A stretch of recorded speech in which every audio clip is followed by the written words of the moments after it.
మనందరికీ కూడా తెలంగాణ అస్తిత్వం అంటే ఒక ఉద్వేగం, ఒక ఉత్సాహం, ఒక ఆవేశం, ఒక ఆవేదన, ఒక అవగాహన,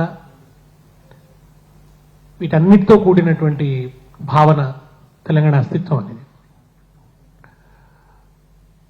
నిజానికి తెలంగాణ అస్తిత్వ నిర్మాణం అన్నది ఉద్యమ క్రమంలో సాహిత్యకారులు, సాంస్కృతిక కళాకారులు వీళ్ళ కృషితోనే ఆ భావన చాలా పరివ్యాప్తమైంది. 4 కోట్ల ప్రజల గుండె చప్పుడు జై తెలంగాణ నినాదం. 52లో జరిగిన ముల్కీ పోరాటపు రక్తధారల్లోంచి ఊపిరి పోసుకున్న నినాదం. 69 ఉద్యమానికి ఒక గొప్ప ఉత్తేజాన్ని ఇచ్చినటువంటి నినాదం జై తెలంగాణ నినాదం.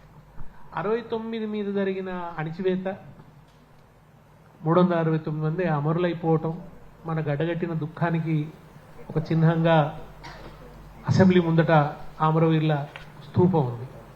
అది మళ్ళీ 97 నుంచి మలిదశ పోరాట, 96 నుంచి మలిదశ పోరాటానికి సంబంధించినటువంటి బీజాలు తెలంగాణ మేధావులు, తెలంగాణ విద్యావంతులు, ఆలోచనా పరులు వెదజల్లుతున్నటువంటి నేపథ్యంలో ఒక జయశంకర్ గారు, ఒక కాళోజీ గారు, భూపతి కృష్ణమూర్తి గారు, బియ్యాల జనార్దన్ రావు గారు, ఉగ్గడి సిద్ధారెడ్డి గారు, కె శ్రీనివాస్ గారు, సంక్షేప్ శ్రీనివాస్ గారు, ఇంకా అనేక మందిని, చాలా మందిని పూనుకొని, ఇంకా అనేక పేర్లు అనుకోండి, గోరటెంకన్న లాంటి వాళ్ళు అద్భుతమైన పాటలు రాసి, అందశ్రీ లాంటి వాళ్ళు పాటలు రాసి, చాలామంది చేసి మనం ఈ జై తెలంగాణ నినాదాన్ని తిరిగి దానికి ఒక జవసత్వాలు ఇచ్చాము, అది తిరిగి పునర్జీవం అయ్యేలాగా చేసినాం.